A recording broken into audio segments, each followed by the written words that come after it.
Bonjour, bienvenue sur Fofalox, le premier podcast dédié aux locks en France. Ici, nous parlons de locks et de personnes inspirantes qui les portent. Je suis Dinanga. Et moi, c'est Fatim. Et aujourd'hui, nous avons l'honneur d'accueillir Zindy Léveillé, enseignante, partisane des méthodes pédagogiques Montessori, maman et loxée, bien sûr. Comment ça va, Zindy? Ça va, merci beaucoup. Ça va. Tu as un très joli prénom. Est-ce que tu peux nous donner sa signification? Alors, en fait, mon père l'a choisi par rapport à Mandela. Sa fille s'appelle Zinziswa. Okay. Et bon, trop compliqué à prononcer, comme vous pouvez le constater, mais moi, j'ai du mal. Et donc, il a enlevé les lettres, et après, il a mixé, donc ça a donné Zindy. Donc, je suis très fière de porter ce prénom. J'en ai pas vu d'autres. Et donc, voilà. D'accord. Tu es enseignante et tu baignes dans le monde de l'apprentissage. Est-ce que tu peux nous donner ta définition de l'apprentissage? Alors pour moi, l'apprentissage, c'est inculquer des valeurs. Avant même, en fait, dire que ça, c'est ça, que tel auteur, parce que comme je suis prof de français, donc c'est pour ça que je parle d'auteur, que tel auteur est né en... Non, moi, je suis là pour leur donner une vision de la vie, une vision du monde, leur partager mon expérience, aussi petite soit-elle, et les écouter, partir de leur ressenti, de leurs expériences. Et avant d'enseigner la grammaire, la littérature pure, pour moi, c'est ça. Oh, j'aurais aimé t'avoir comme prof de français. Moi aussi. Au collège, c'était pas ça. C'est pas chose aisée. J'essaye de faire au mieux, mais vraiment, pour moi, avant tout, l'enseignement, c'est être à l'écoute de ses élèves. C'est parler avec eux.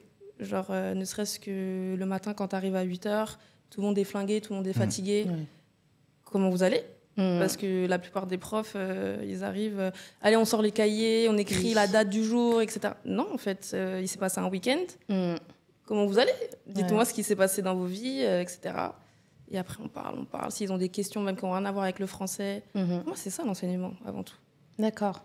Et est-ce que tu peux nous parler de ton parcours académique et ton parcours professionnel? Ouais, il est très classique, hein, franchement, très classique. Donc, collège, brevet, lycée, bac L. Ensuite, j'ai fait une année de prépa pour faire plaisir à papa, maman. Une année d'hypocagne. Okay. Ça m'a pas plu du une grande prépa quand même. Ouais, je connais pas du tout. C'est hyper prestigieux. Mais ça me correspondait pas du tout. Et t'es allé au bout Non, enfin j'ai fait l'année. Ouais, okay. Mais parce que quand je m'engage dans quelque chose, j'aime le faire jusqu'au bout. Mais ça s'est très mal passé. Donc après, je me suis orientée vers la fac. Et j'ai fait une double licence, comme si une, ça ne suffisait pas. Donc j'ai fait double licence lettres espagnoles, parce que j'aimais bien les deux, je savais pas faire de choix. Donc je me suis orientée dans les deux. Et après, j'ai délaissé l'espagnol pour me concentrer uniquement sur les lettres. Donc après, j'ai fait L2, L3, M1, lettres. Et M1, j'ai passé le concours, le CAPES, pour être prof. Je l'ai eu. Après, le M2, pardon, c'est l'année du stage que tu dois valider pour être officiellement titularisé. D'accord. Officiellement marié à l'éducation nationale. Et depuis combien de temps tu enseignes? Depuis 2017. Donc, j'ai fait mon année stage 2017-2018. Et après, officiellement titularisé en 2018. Très bien. OK. Zindy, tu as des très belles locks. Merci. Dommage pour ceux qui nous écoutent sur Spotify. Ils n'ont pas la chance de voir. Je vous invite à venir sur YouTube pour contempler les locks de Zindy. Qu'est-ce qui t'a motivé à faire des locks? Alors moi, ça va être très simple. C'est pas du tout une quête identitaire ou que sais-je. C'était en 2012. Mon amie, j'ai une amie qui s'appelle Naomi, qui avait des locks. Je trouvais que ça lui allait trop bien. Oui. Donc 2012, moi j'avais une sorte d'afro incertain, bouclé, mais pas bien défini. En fait, à l'époque, il n'y avait pas tous les produits pour les cheveux texturés, etc. Peut-être que maintenant, je me dis, si j'avais plus de locks, peut-être que ça irait bien, en fait. Enfin, je m'accepterais avec avec mes cheveux naturels. Et donc, j'en avais marre de me coiffer. Je faisais n'importe quoi avec mes cheveux, je trouvais pas les bons produits. Et donc ma copine avait dit, mais vas-y, viens faire des locks. Et du coup, je dis, ok. Et mon père, il était totalement contre, ma belle-mère aussi. Oh. Et... T'as dû batailler? Et non, j'ai dit, ben, je fais. Ok. Je fais. Et je suis allée un jour me faire des locks à l'endroit où elle les avait faites. D'accord. Et c'est genre aucun regret. Genre un des meilleurs choix que j'ai fait dans ma vie. Ah, merci à cet ami. Merci Nao. Et, ça fait combien de temps du coup tu portes tes locks? Depuis 2012, donc ça fait 12 ans. Ouais. Ok. 12 ans. Ah oui. 12 ans, ouais. Et aussi, ouais. un petit clin d'œil, c'est aussi quand je suis allée faire mes locks, pour la première fois que j'ai rencontré ce qui est devenu aujourd'hui mon mari. D'accord. Donc, comme quoi, Ouais. voilà. c'était pour toi. C'était pour moi. Et qu'est-ce qui t'a poussée à devenir enseignante? Alors, quand je suis arrivée en seconde, je me suis éprise d'amour, entre guillemets, par ma professeure. Enfin, je l'ai trouvée super éloquente. Elle arrivait à me passionner. Vraiment, quand je m'asseyais sur ma chaise et que c'était le cours de français, je la regardais avec des yeux... passion. Et je me suis dit, je veux faire ça, j'aimerais faire ça, j'aimerais être comme elle, mais je m'en sens pas capable. Problème de manque de confiance. Et moi, je voulais m'orienter comme toute ma famille, comment on appelle ça, ST2S. Je sais pas si c'est toujours, Je crois que oui. Si c'est toujours la même dénomination. Ah ouais, Je crois que... Les bacs, ça a complètement changé aujourd'hui. C'est un peu hybride. On choisit un peu... non, okay. je crois. Hein. Mais en tout cas, c'est vers le sanitaire et social, infirmière, etc. Moi, je disais, je veux être infirmière. Mais pourquoi? Parce que ma tante, ma cousine, mon oncle étaient infirmières. Enfin, pas de personnalité, quoi.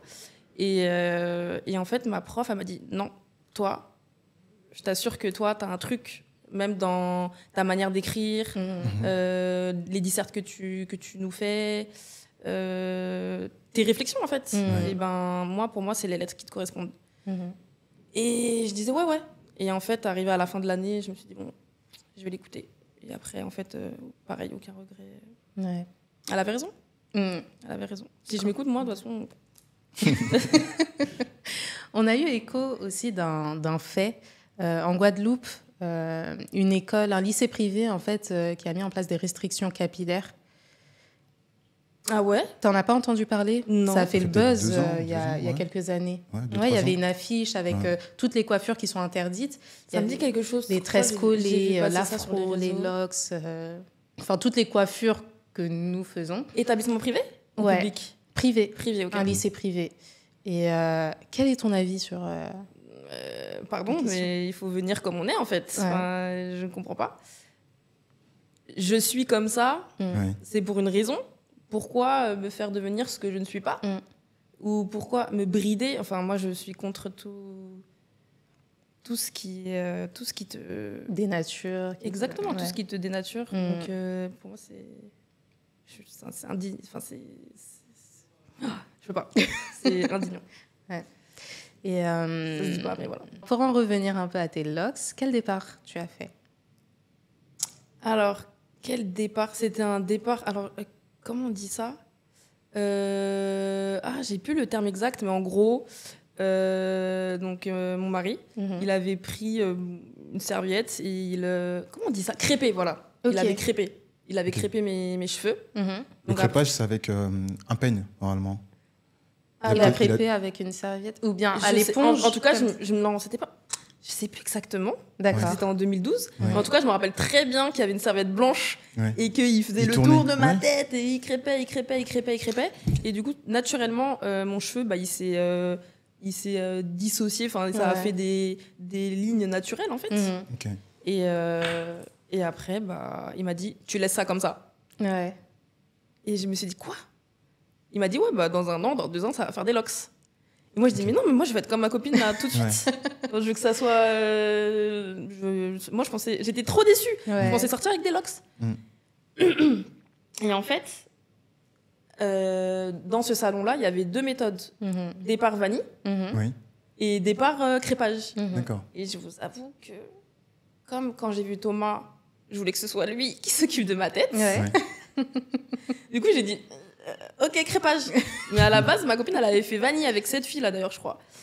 Et elle s'appelle Elodie. Et du coup, j'ai fait le départ crépage que je n'ai pas assumé, puisque après on s'est recontacté plus tard et finalement il m'a fait mes locks instantanément. D'accord. Ok.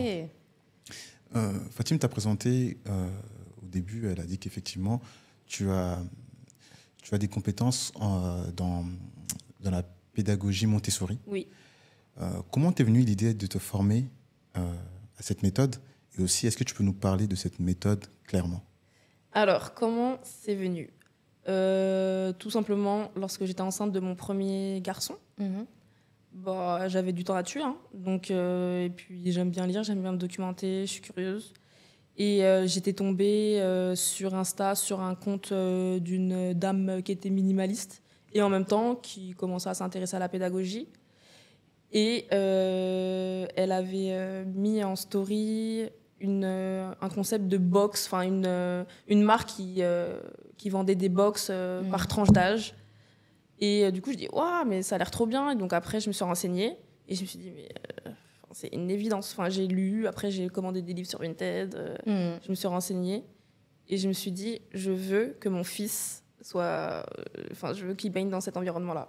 D'accord. Et après, il est né, avant même qu'il naisse, j'ai commencé sur un papier, tac, tac, tac, tac, tac, tac. Après, je me suis renseignée sur les organismes de formation qui existaient, tac, tac, tac. Et ça allait très vite, je me suis formée. Après, j'ai même voulu enseigner dans une école Montessori.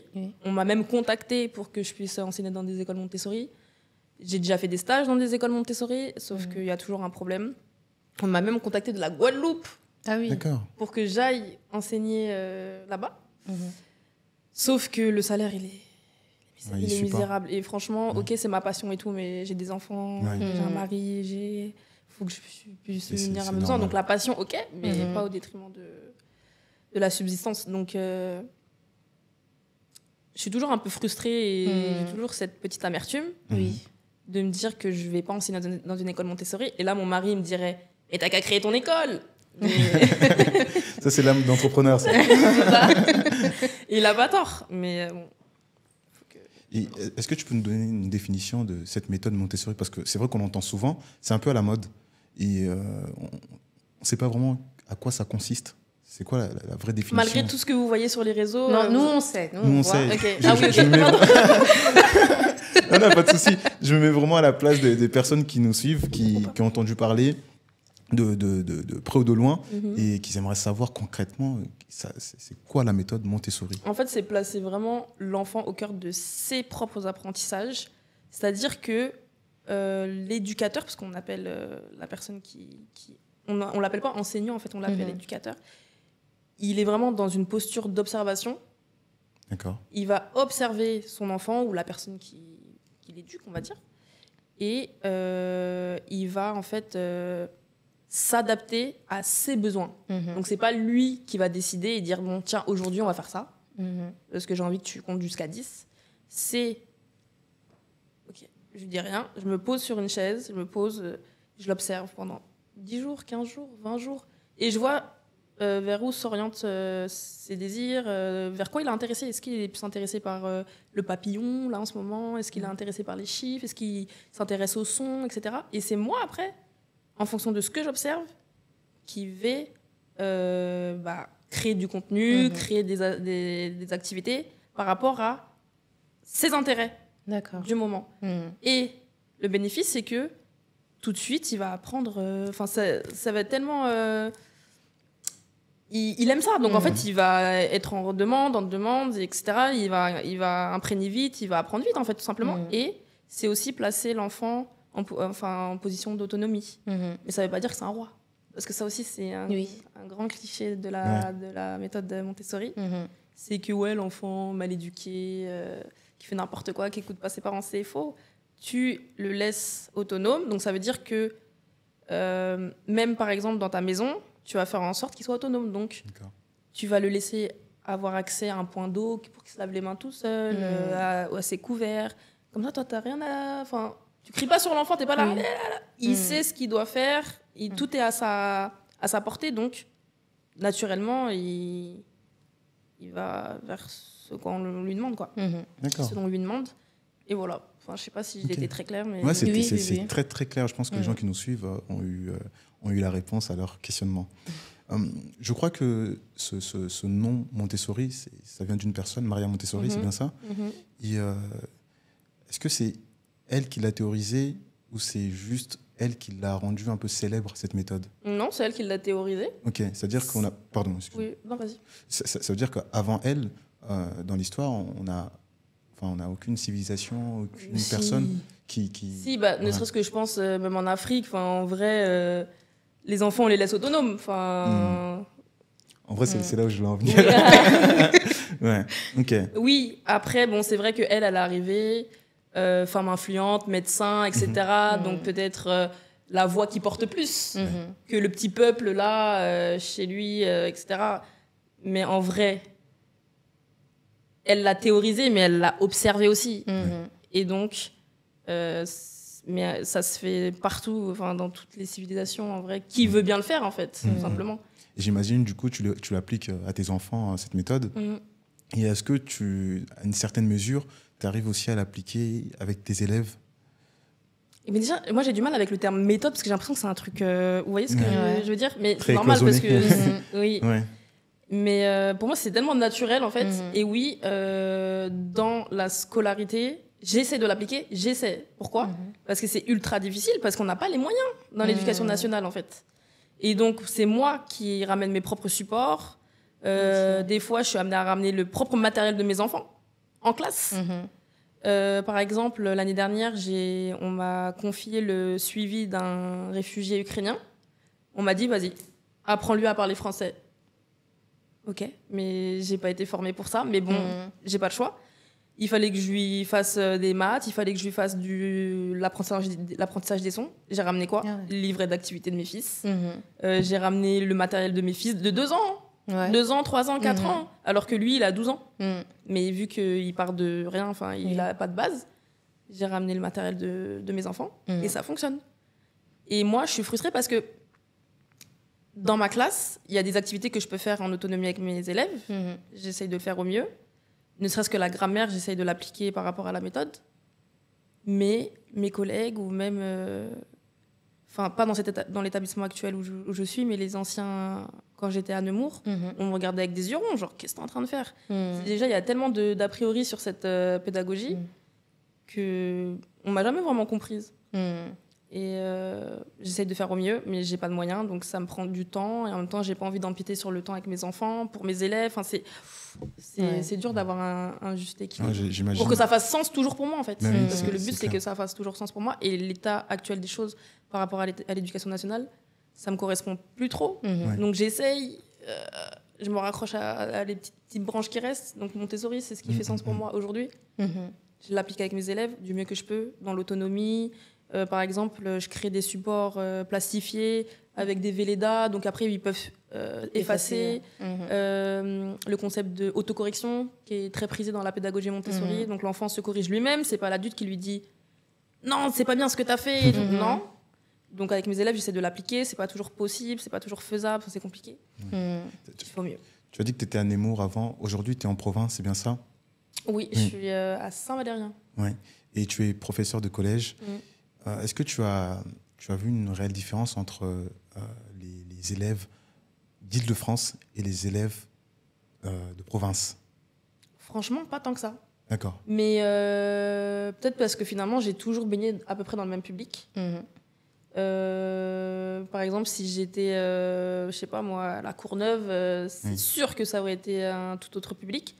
Mais moi, je pense que ça m'aurait bien plu, en fait, ce genre de public, parce que des fois, je me dis, dans les établissements que j'ai pu fréquenter, les élèves, ils peuvent être ingrats, en fait. Ils réalisent pas la chance qu'ils ont. Et j'ai l'impression que parfois, les élèves de banlieue ou les zones dites sensibles, ils ont la niaque. Malgré leur chien à bois, mais finalement qui ne mord pas. Mais eux, ils ont envie.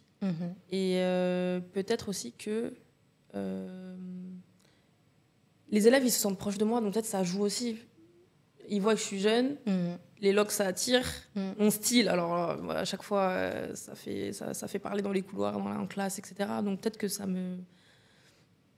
ça m'arrange. Enfin, du coup, c'est pour ça que j'ai pas de soucis. Okay. Mais ouais, je vois pas de différence, vraiment. Ok. Et qu'est-ce que les locks représentent pour toi? Les locks, pour moi, c'est un symbole d'affranchissement, de liberté, d'expression de soi. Surtout que souvent, quand tu fais des locks, les gens ils peuvent te demander mais tes parents ils sont au courant, enfin ils ont voulu, enfin il y a cette espèce de tabou, enfin de wow, pourquoi c'est une coiffure comme une autre, enfin qu'est-ce qui se passe? Donc pour moi c'est limite un symbole de rébellion, enfin de et donc voilà. Ok. Et quels sont les aspects gratifiants de ton travail? Les aspects pour en moi, tant en tant qu'enseignante, ouais. le retour des élèves. Oh là là, il n'y a rien de mieux. Je pourrais en pleurer carrément. Parce que des fois, je me rappelle, surtout les premières années, des fois, je rentrais chez moi en pleurs, Doliprane à la fin de la journée, et à 2 doigts de tout lâcher. Et même des fois, je me dis... Mais en fait, quand je vois qu'après, les élèves, ils me parlent... qui prennent le temps pour moi, pour m'envoyer des mails, pour me venir voir dans les couloirs, pour passer du temps. Jusqu'à je ne peux même pas prendre de cours de récréation parce qu'ils sont toujours avec moi dans la classe. Pour moi, ça n'a pas de prix. Enfin, c'est quand je vois les élèves qui viennent vers moi pour me parler de tout ça. Madame, vous êtes la meilleure prof, on n'a jamais eu de prof comme ça, merci de nous écouter, merci d'être là pour nous. Vous n'êtes pas que là, français, vous nous écoutez. Vous nous prenez en considération. Et ben ça là, c'est ce qui m'accroche. C'est trop bien. Ouais. Mais c'est tellement rare. Enfin, nous, on n'a jamais eu de prof comme ça, vraiment. Moi, j'en ai eu. C'est vrai? J'ai eu un prof qui était vraiment... c'était plus qu'un prof, c'est Monsieur Bounacheski. Je prononce mal son prénom. C'était un prof d'histoire. Ouais. Non, même pas. C'est Monsieur Boniecki. Voilà, Monsieur Boniecki. C'est un prof d'histoire. Le prof, il était juste formidable. Tu avais l'impression qu'il avait pas... comment dire? Il n'avait pas préparé son cours avant. Mais il arrivait à faire son programme. Et à la fin, vous vous retrouvez avec des facultés, avec des compétences qui sont juste énormes. Et le prof, clairement, il nous mettait au centre de l'éducation, des apprentissages. C'était pas, il venait, il vous collait son cours et puis voilà. Je me souviens, le monsieur n'avait pas de feuille, il avait juste son stylo, il mettait des mots-clés, son cours il était vivant. Je me souviens même d'une anecdote, ceux qui étaient en cours avec moi, ils vont s'en souvenir, c'est que le prof, il était tellement dans son cours, il a sauté par-dessus la fenêtre. Il était en train de donner un exemple. Il a sauté. Bon, il était au rez-de-chaussée, rassurez-vous. Il est passé par la fenêtre. Tellement il voulait. Je sais plus c'est quoi l'exemple qu'il voulait. Il est sauté. Non, mais moi, je comprends tout à fait. Parce que ça m'est déjà arrivé des choses comme ça où je me mets d'un coup sur la chaise. Donc, pas pour prendre de haut les élèves, mais parce que j'étais tellement prise dans. Pour illustrer ton propos. Voilà, pour illustrer mon propos, tout simplement. Monsieur Boniecki. Et effectivement,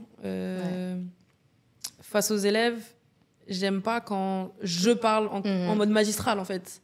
Moi, en général, je favorise les travaux de groupe. J'aime bien qu'ils soient tous ensemble, donc ça fait du brouhaha, etc. Mais je m'en fiche. Et les élèves, ils se lèvent, ils vont aider les autres. Moi, je suis au bureau. Moi, carrément, je suis là, je les observe. Je ne travaille même plus, en fait. C'est eux qui travaillent vraiment. Et moi, je m'occupe vraiment des plus faibles.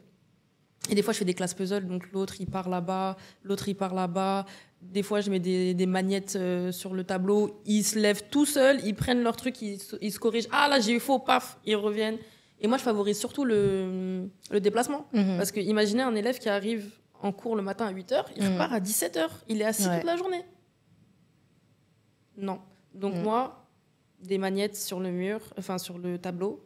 Il se lève. Il y a que tout le temps du mouvement dans ma classe. Tu peux nous rappeler tes professeurs de quelle classe? Cette année, j'ai des 5e et des 3e. Ok. On navigue un peu entre les questions LOCS, questions parcours de vie. Là, on va en revenir à tes LOCS.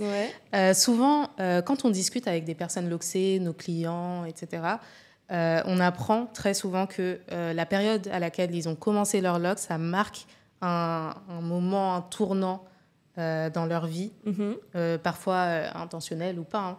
Et est-ce que c'est le cas pour toi? Donc, moi, ça a marqué un certain tournant dans ma vie, dans le sens où forcément, il y a un changement. Parce que depuis, moi, je les ai faites à 18 ans. Donc, de mes 0 à 18 ans, mon afro, mes bouclettes, là, je ne sais pas comment on peut dire ça.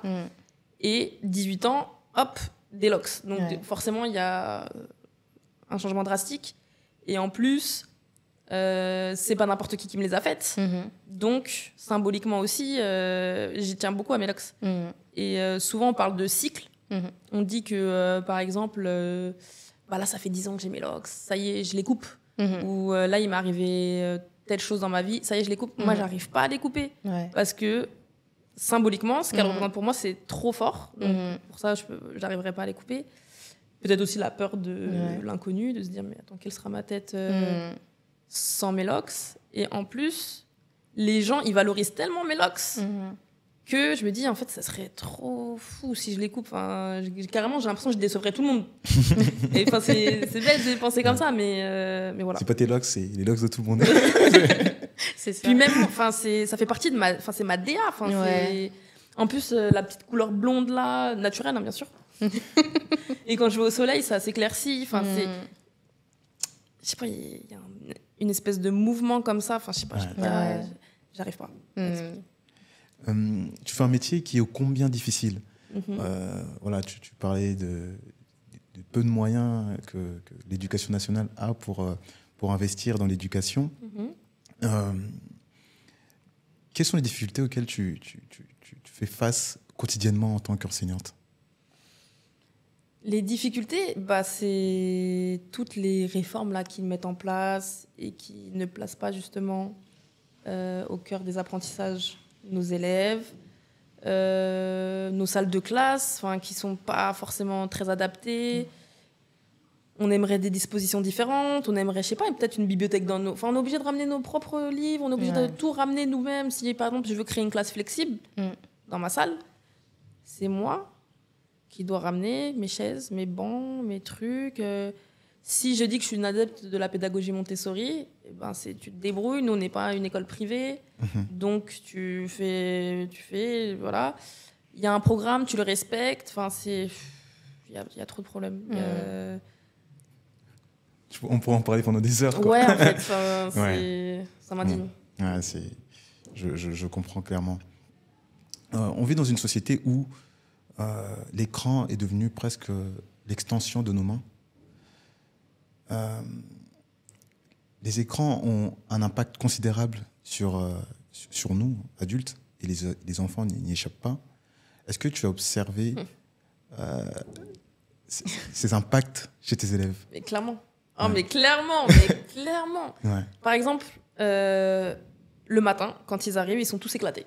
Parce que jusqu'à 22h, ils sont allés... Surtout TikTok. Hein. Le collège, là, c'est TikTok. Ouais. C'est la génération TikTok. Ils sont sur TikTok. Et comme ça n'en finit pas, ça scrolle. Le matin, ils ont les cernes jusque-là, ils sont fatigués. Quand ils me rédigent une rédaction, ou quand ils écrivent, toujours des références à la télé-réalité, à des Laurent, que des trucs des réseaux sociaux. Ça fait froid dans le dos.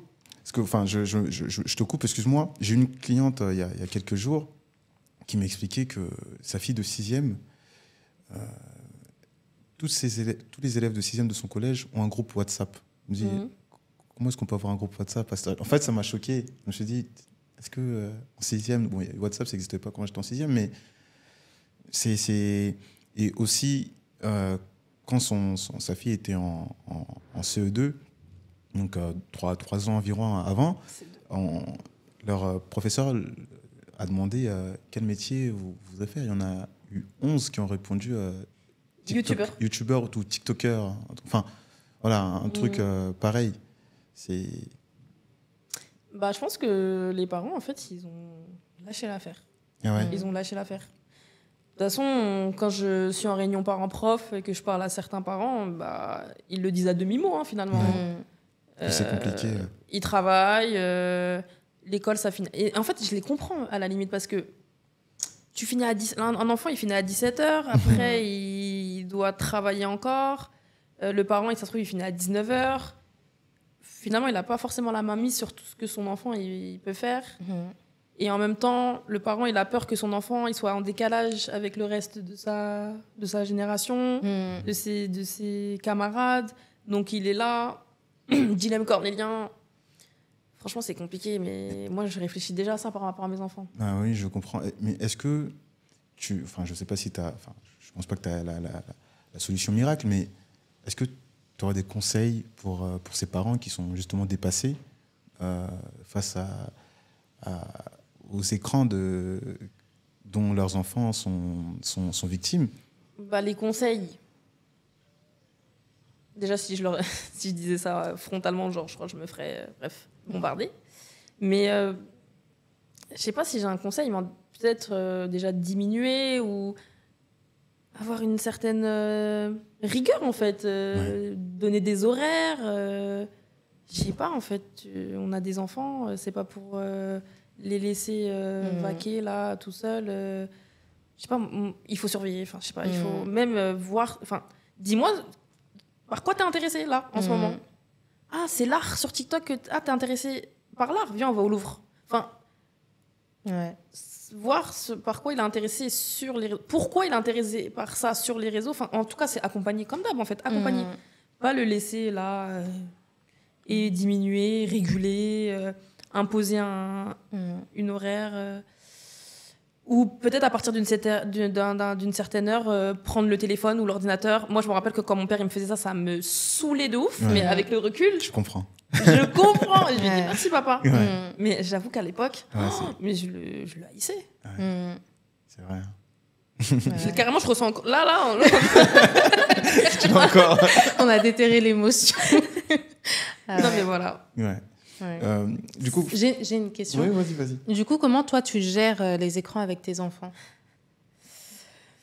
En fait, tout dépend des périodes. Il y a des périodes où ça nous sauve la vie. Je vais pas mentir. Donc c'est pour ça que même ces parents-là, je peux pas les blâmer. De toute façon, je suis qui? Et donc il y a des périodes où ça nous sauve. Mais moi, je pars du principe, et c'est mon mari qui m'aide beaucoup aussi, parce que moi, j'avoue, je suis dure avec les écrans. J'aime pas ça. Mon mari, il est un peu plus souple. Moi, c'est des fois, pendant des 2-3 semaines, 1 mois, ils peuvent ne pas regarder l'écran. Et donc, il y a des périodes où peut-être, je sais pas, mes horaires, c'est plus les mêmes, je rentre un peu plus tard, donc il faut que je fasse à manger. Donc là, je vais les mettre sur l'écran par facilité, parce que j'ai pas le temps de les accompagner dans une activité, etc. Donc là, je vais les mettre devant un écran, ou mon mari va les mettre devant un écran, pardon. Ça va durer peut-être 1 mois, 2 mois, 3 mois, mais se dire que c'est pas ad vitam aeternam, et que même si c'est 1, 2, 3 mois et que moi ça me paraît toute une vie et que j'ai l'impression que ça annule tout ce que j'ai fait avant, parce que j'ai tendance à réfléchir comme ça. Non, vas-y, prends du recul. C'est temporaire. C'est pas parce que là, pendant 4 mois, tous les soirs, ils regardent un épisode de Morphel, je sais pas quoi, sur Netflix, que ça va être comme ça. Donc non, voilà. En ce moment, là, mes enfants, ils regardent un peu les écrans, mais je sais que ça, c'est temporaire. Là, très vite, ça va redevenir comme avant. D'accord. C'est une situation qui fait que aussi, j'ai pas le choix, mais ça va revenir tranquillement. Donc voilà. Je pense que les parents aussi, ça peut y avoir ce critère-là aussi. Face aux moyens pauvres que l'éducation nationale met pour l'apprentissage, pour l'éducation, certains parents ont choisi de faire l'instruction en famille pour leurs enfants. Et c'est une méthode qui est peu connue en France, mais aux États-Unis, c'est vraiment très populaire. Qu'est-ce que tu en penses de ça, l'instruction en famille? Et si je ne m'abuse, je crois que maintenant, c'est encore plus... c'est... Cadré. Oui, voilà. Ça devient... Je crois même, j'ai l'impression qu'il y a de moins en moins de personnes qui sont autorisées à faire l'instruction en famille. Moi, dans mon fort intérieur, ça aurait été un goal pour mes enfants. Mais ça me fait peur en même temps. Ok. Qu'est-ce qui te fait peur? Je me dis, punaise, tout repose sur moi en fait. Je te comprends tellement. J'ai une pression, une charge mentale incroyable avec toutes les autres charges qui s'ajoutent à celle-ci. Et pourtant, on me dit, mais regarde, tu fais ça avec tes enfants, regarde, en fait, pourquoi ce que tu fais là à tes enfants, bah, tu pourrais aisément faire l'instruction en famille. Oui, mais en même temps, ça me fait peur. J'ai l'impression que je suis pas capable, comme d'habitude, ce même problème de confiance qui revient souvent. De toute façon, c'est un des fléaux, c'est mon fléau. Hein. Et ouais, voilà, c'est la peur. Ouais. La peur, la charge. Je veux dire, waouh, ça repose sur moi. Et puis même, j'ai fait des enfants. Ouais.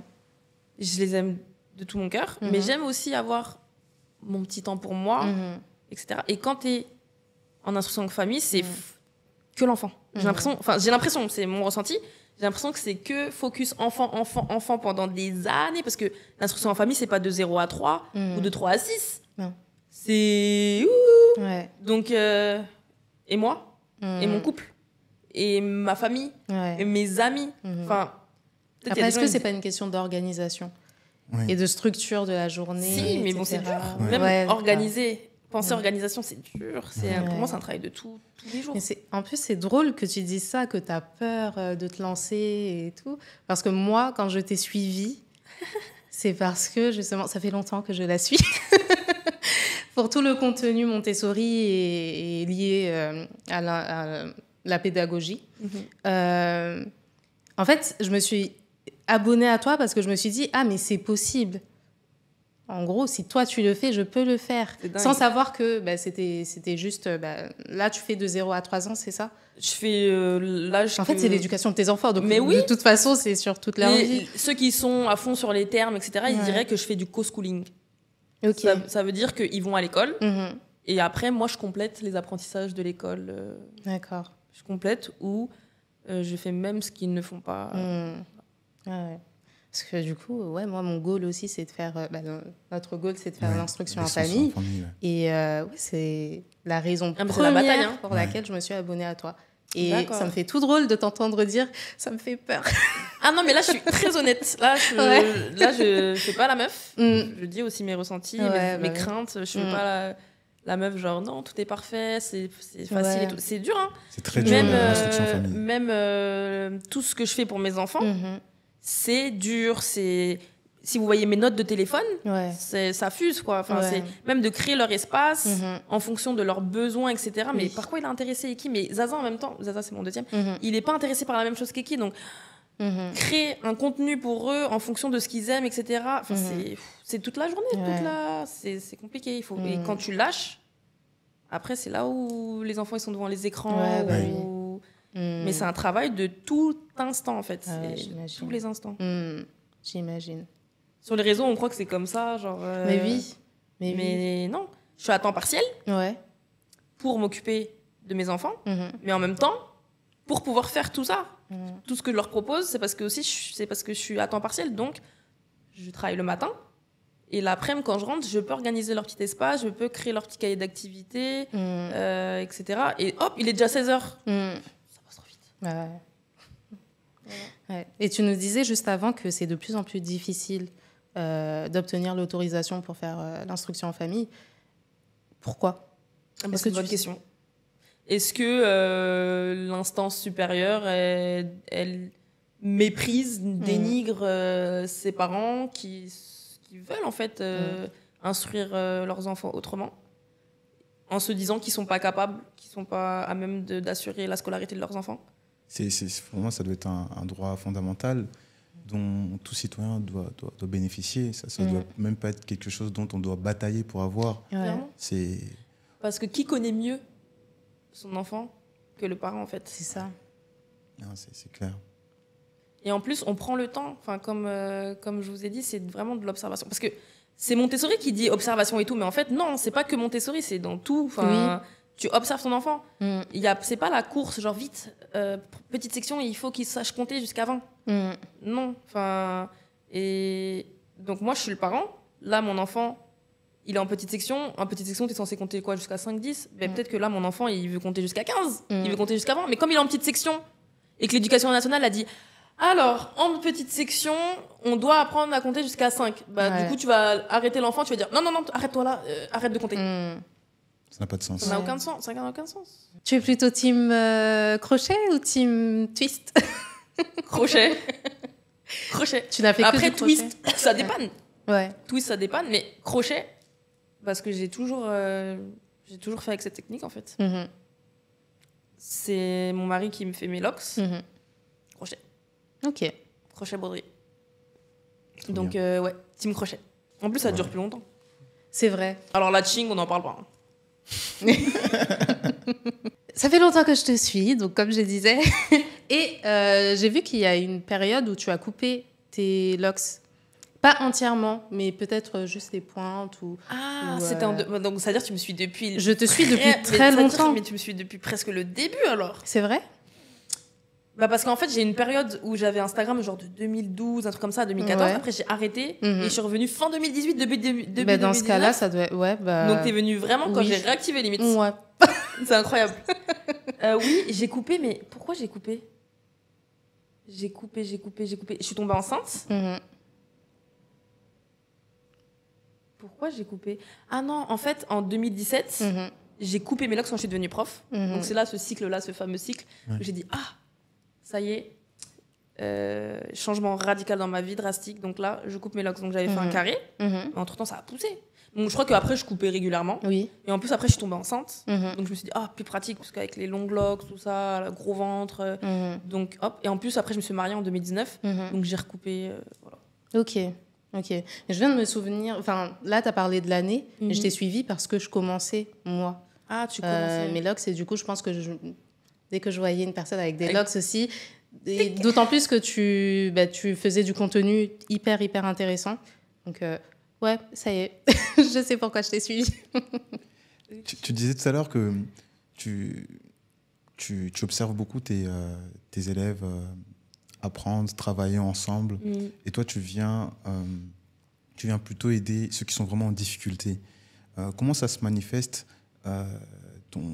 cette manière de faire, à savoir comment tu arrives vraiment à gérer la différence de rythme de chacun, parce qu'on n'apprend pas de la même manière. Exactement, mais en fait, c'est frustrant. En fait, vraiment, être prof, c'est frustrant parce que tu peux pas être présent pour tout le monde quand tu as une classe de 29 élèves.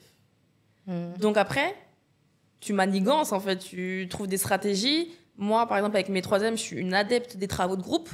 Donc, ils sont souvent en groupe. Et les plus forts, ou même ceux qui ne sont pas forcément plus forts, mais qui aiment aider, hop, ils vont dans les autres groupes, ils vont dans les autres groupes, ils vont dans les autres groupes, ils vont dans les autres groupes. Et comme ça, moi, je sais que... Bon, je vérifie de temps en temps, voir s'ils ne disent pas de conneries. Mais moi, comme ça, je me positionne vraiment pour les plus faibles. Okay. Donc, je me dis que, bon, il y aura toujours un problème d'équité. Enfin, il y aura jamais, ça sera jamais bien. Mais tout le monde aura pris plaisir. Le plus, celui qui se sent le plus faible, il va pas être délaissé, comme dans la plupart des classes, enfin, dans la plupart du temps. Parce qu'il aura été avec moi. Peut-être qu'après, il y aura un petit groupe qui va se former à côté de moi. Et les autres, ils vont déambuler ils vont aller dans la classe pour aider les autres. Donc, je trouve que c'est un bon compromis. Après, ça marche, je pense. Ça marche bien. Bon, en tout cas, pour les premiers résultats du brevet blanc, pour mes troisièmes, ça s'est bien passé. Donc, j'ai l'impression que ça a porté fruit. Mais après, c'est frustrant parce que je ne peux pas être là individuellement pour 29 élèves. Il faudrait qu'on ait des classes de 15, 20 max. Et encore. Aujourd'hui, tout va vite. Et on a parlé de l'écran qui détériore la concentration chez les élèves, notamment. Comment tu arrives à garder la concentration, la motivation et l'engagement chez tes élèves? La mise en activité. C'est-à-dire que je vais pas parler longtemps, en fait. Ou quand je vais parler, je vais adopter une posture, je vais me porter un masque pour qu'ils soient captivés. Et après, quand je sens que... Hop, activité. Enfin, en fait, j'essaie de saisir le mood des élèves. Et dès que je vois que ça flanche, en fait, il faut toujours être réactif. Hein. Quand t'es prof, il faut pas être là, camper sur ses positions. Genre, je fais mon cours magistral, allez, hop. Non, il faut être à l'écoute, il faut observer, en fait, tout simplement, comme d'hab. Et tu t'adaptes. Ouais. Peut-être que dans ta théorie, tu as prévu de faire ça, 5 minutes, pendant 10 minutes de faire ça, pendant 15 minutes de faire ça, mais tu vois que dans la réalité, ça se passe pas comme ça. Donc après, tu t'adaptes. D'accord. Et la mise en activité, tout de suite, du coup, il y a des temps en fait dans la séance, et du coup, ça réactive un peu la concentration. Oui. Donc il y a le moment magistral où je parle toute seule.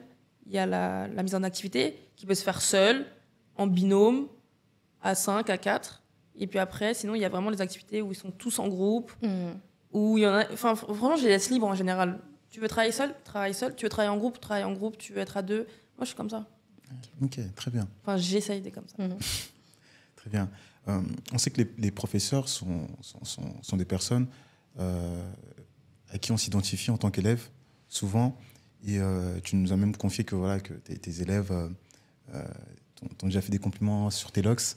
Est-ce que tu as déjà donné envie à des élèves de se lancer dans les locks? Ils t'ont dit clairement... C'est une bonne question. Tes locks, elles sont trop belles. Moi aussi, je veux des locks. Et hop, la semaine d'après, tu vois l'enfant qui débarque, enfin l'élève débarque avec les locks. Non, parce que, en plus, là où j'enseigne... je pense pas que ça soit vraiment le mood du patelin. Les locks, déjà, je vois pas beaucoup de personnes de couleur là-bas. Donc, en général, quand je vais là-bas, que je vais au tabac ou que je marche un petit peu, genre, les gens, ils me regardent comme ça. Vraiment, quand je vais là-bas, je n'ai pas vu une personne de couleur. Maintenant que je réalise que là, je n'ai pas vu une personne de couleur. Enfin, pas dans l'établissement, mais dans les rues. D'accord. J'en vois que très rarement. En fait, c'est vraiment pas le mood de ce collège-là. Donc, je sais que ça intrigue. Je sais qu'ils ont envie de toucher. Ils me disent, ils se demandent souvent ce que c'est. C'est quoi comment ça se fait? C'est des tresses? C'est quoi? C'est une perruque? Des fois, ils comprennent pas ce que c'est. Du coup, je me dis, mais ok, chez vous, ok, bref. Je suis pas dans le jugement, mais bon. Et en fait, ils trouvent ça beau parce qu'ils ont jamais vu ça, en fait. Ils ont jamais vu ça. D'accord. Ça les intrigue. Voilà. Ok. Merci à vous qui nous écoutez et je vous invite à vous abonner à notre chaîne YouTube, à commenter, à liker, à partager. Et je vous invite également à nous suivre sur nos pages Instagram, TikTok, fafa.locks. Nous proposons des formations. Si tu veux te former en tant que locticien ou bien t'occuper de tes propres cheveux, nous proposons aussi des prestations retuistes, départ au crochet, reprise au crochet broderie également. Voilà, n'hésite pas à nous contacter et on s'occupera de tes locks. Voilà. On a parlé de la perception de tes locks à travers les yeux de tes élèves. On va parler de la perception des locks à travers les yeux des parents. Est-ce que tu as observé de l'hostilité des parents ou alors peut-être de l'interrogation ou quoi? Je sais que souvent en début d'année, quand j'arrive en classe pour présenter le programme, etc., au début, ils ont vu qu'un nom, Madame Léveillé. Ouais. Donc ils disent, ah ok, bon, nouvelle dans l'établissement, etc. Quand ils me voient, je sens qu'ils sont... Mais qui est limite cette créature?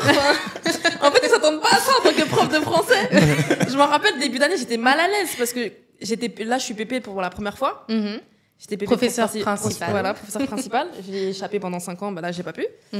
Et je suis arrivée, en plus, j'étais habillée à la Zindy, quoi. Enfin, vraiment excentrique, enfin, vraiment mon style à moi. J'avais cette coiffure-là avec des longs ongles. Bon, là, ça va, mes ongles, ils sont pas très longs, mais d'habitude, ils sont beaucoup plus longs et beaucoup plus loufoques. En fait, je pense qu'ils se sont dit, c'est cette dame-là qui va enseigner le français à mon enfant. Mais limite, manière c'est dénigrant. Et après, je les ai rassurés. Parce que, en plus, je fais plus jeune que mon âge, j'ai 29 ans. Mais bon, souvent, on me donne 20 ans, 18 ans. Donc, j'ai dit, rassurez-vous. Ça fait depuis 2017 que j'enseigne. Je suis obligée de me justifier, limite, parce que je vois dans leur regard, dans leur posture sur la table et tout, les mains comme ça, genre, les darons comme ça et tout. Et du coup, je suis obligée de me justifier. Enfin, vraiment, les débuts d'année, c'est toujours très... c'est vraiment mal à l'aise. Donc, voilà. Mais ça va, t'arrives à briser... Ouais, après, ils voient le taf qu'on fait. Après, ils voient le cahier de leurs enfants. Et là, ils se disent, ah ouais, elle fait le taf. Et est-ce que les locks t'ont apporté une plus-value? Est-ce que ça t'a apporté quelque chose? chose à la vie? Ouais, sûrement. Enfin, comme je vous ai dit, ça fait partie de ma DA. Enfin, Ouais. je sais pas, c'est moi en fait. Limite, c'est même pour ça que les gens ils veulent me parler, enfin qu'ils sont intrigués, ils veulent en savoir plus sur moi. Peut-être que c'est un tout, peut-être que ça se trouve que je pense que c'est que mes locks. Mais ouais. Même quand je suis rentrée à l'éducation nationale en 2007, on m'a dit, toi tu vas devoir couper tes locks. Hein. Ah ouais.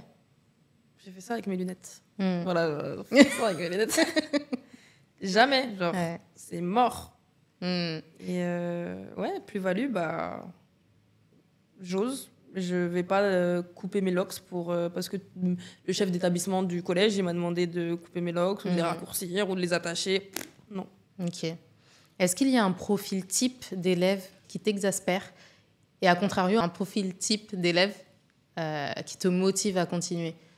Le profil de l'élève qui m'exaspère, c'est celui qui laisse tomber, qui est toujours dans la négativité. Mais en plus, c'est paradoxal parce que je suis comme ça. En fait, c'est fou. Parce que je suis comme ça dans la vie.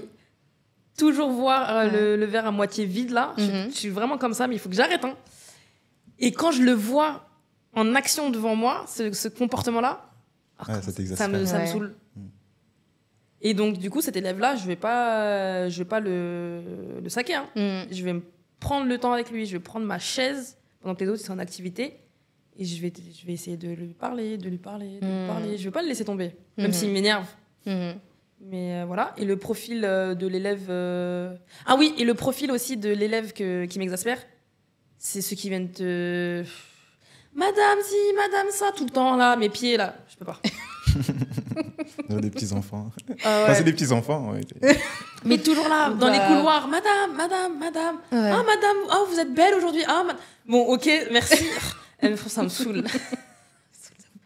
Et après, c'était quoi? Le profil type de l'élève que j'aime bien. Ouais.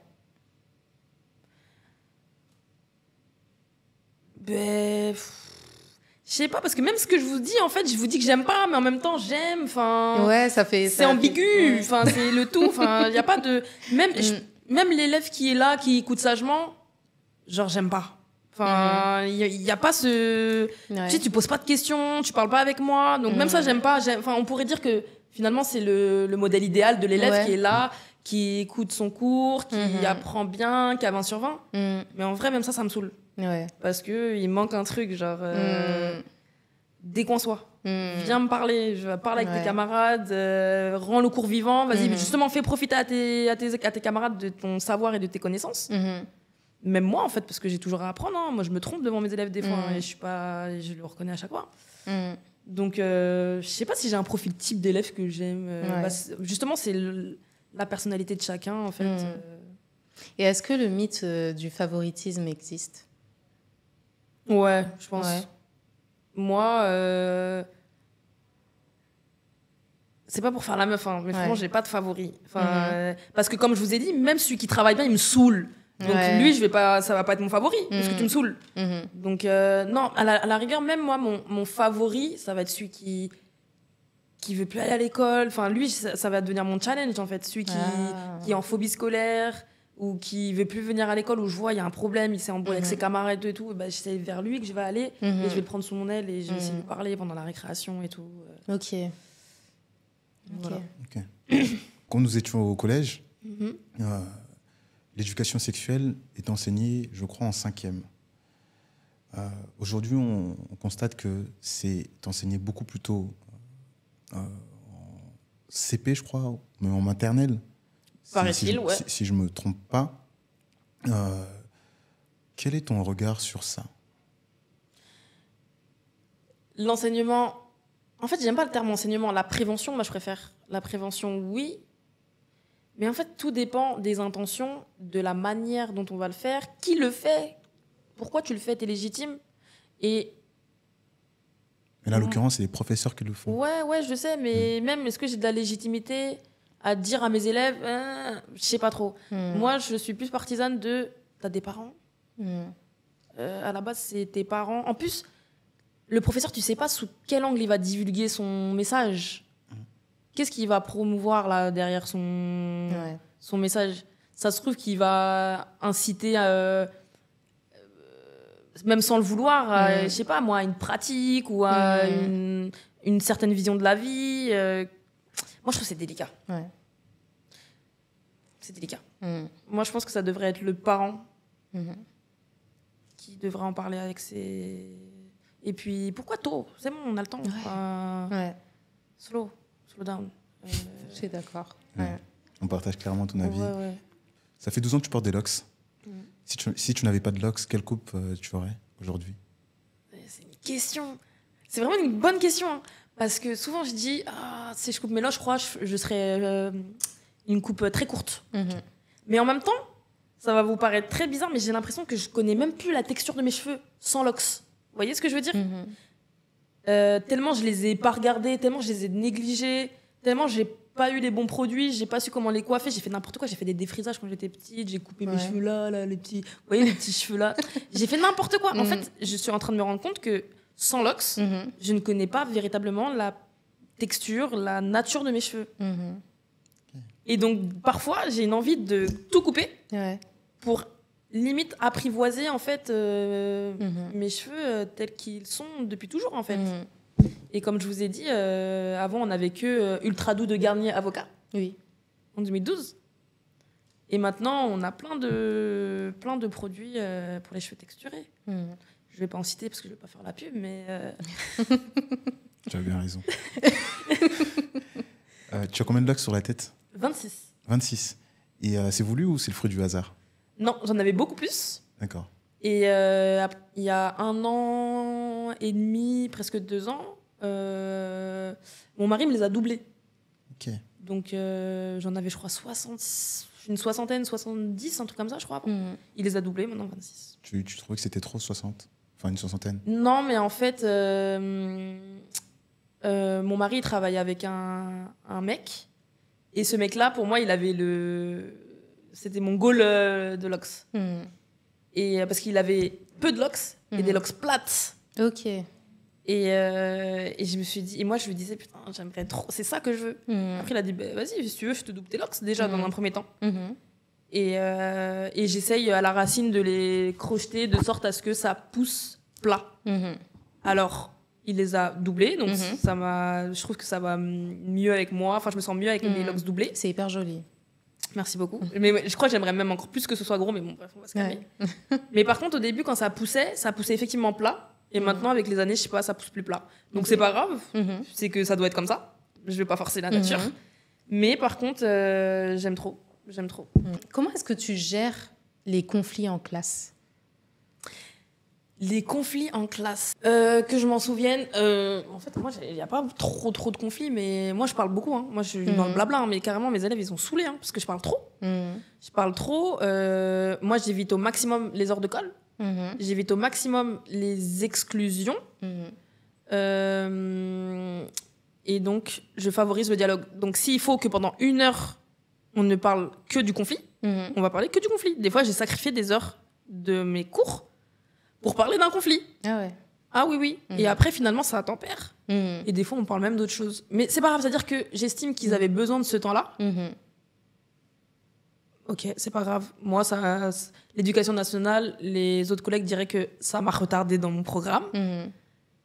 Moi, je m'en fiche parce que tant qu'ils font... Même s'ils font peu de français, mais que ce français-là, il est bien fait, le reste...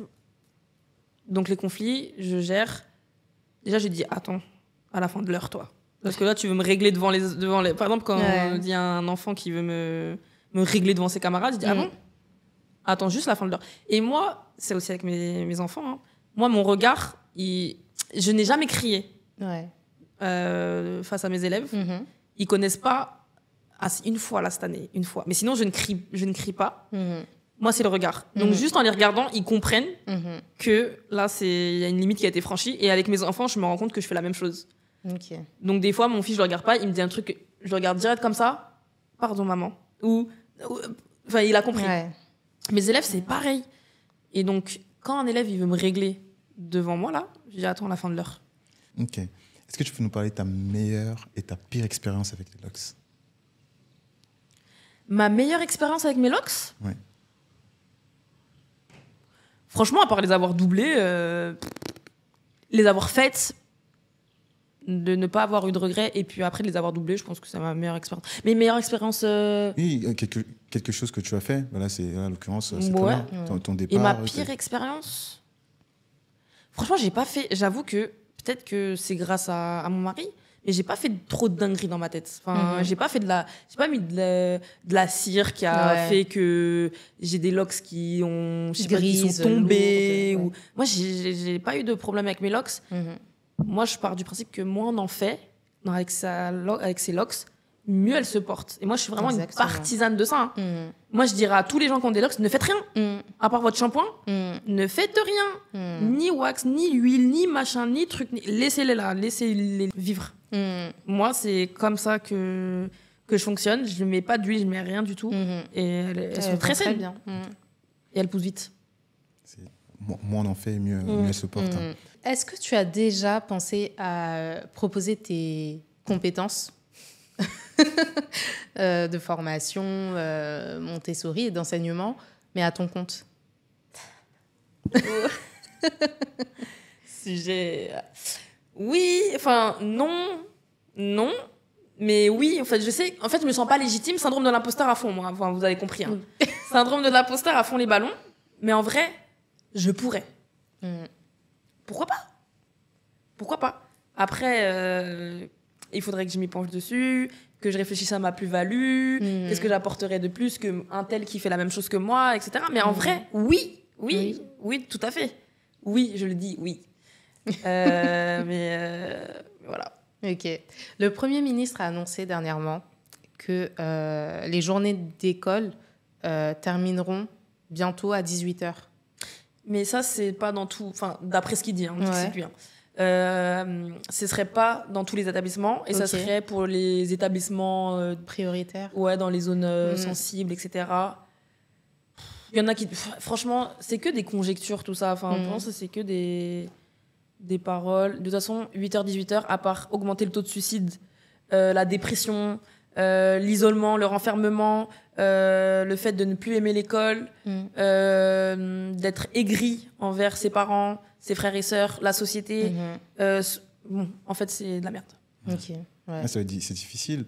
Enfin, on le voit chez nos voisins européens, notamment l'Allemagne, où ils ont un système plutôt... Il y a des cours classiques le matin, l'après-midi, c'est des activités culturelles, sportives, et ils ont un système qui marche plutôt bien, qui, je pense, qui est même devant le système français. Mais ça aurait été trop bien, l'école que le matin, et après les activités extrascolaires l'après-midi. Moi, je suis né au Congo, et au Congo, c'est ça le rythme. L'école, c'est que le matin ou l'après-midi. Il y en a, ils ont cours que de 7h à midi, d'autres de 13h à 17h. Ça marche plutôt bien. Bah oui. Parce que pour moi, c'est du... C'est ça, en fait. Ouais. T'as même pas le temps de digérer l'info. En fait, après, tu deviens une personne qui recrache comme ça sans avoir eu le temps de digérer, d'assimiler l'information. Puis même pour les parents, tu ne vois plus tes enfants. S'ils rentrent après 18h... Il n'y a presque plus de lien. Quel changement t'aimerais voir plus concrètement dans l'éducation nationale? Les classes moins nombreuses, des moyens pour que chaque professeur qui ont leur manière de fonctionner et d'enseigner puisse y jouir pleinement et le faire. Il y a tellement de choses.